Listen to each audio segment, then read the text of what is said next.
Adasi qarang, ishonib yuborgandan keyin parod qilib menga uyida buydi deb o'tirmang. Har 5 minutda video tashab turing, tushundingizmi? Hop, onasi. Faqat o'rtoqlarim oldi hadeb telefon quvurmay, odam uyaltiryapsan. Tashab turaman. Mana kelib oldik. Shu mavzuni gapirmasam kerak deb o'ylardim. Voy, vaynerlar, qachongacha xotinidan qo'rqish, xotiniga hisobot berish, xotiniga yalinish mavzusini kulguli tarzda olib chiqasiz. Bu borgan sari normal holatga aylantiradi. Rostdan mana shunday erkaklar guruhi, mana shunday erkaklar jamoasi paydo bo'lyapti. Sahobalar ham aytishgan, xotiningizga qarshilik qilib turing toki oilangizdan fayzu baraka ko'tarilmasin deya. Rostdan bu muammo bor. Erini kuchukcha qolganlar, erini bolasi sifatida ko'radigan bir ayollar jamoasi paydo bo'lyapti.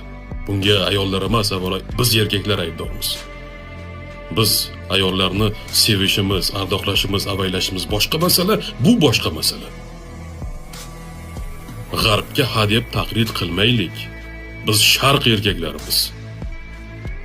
Erini salobati, savlati xotiniga o'tib qolgan do'stingizga jo'natib qo'ying.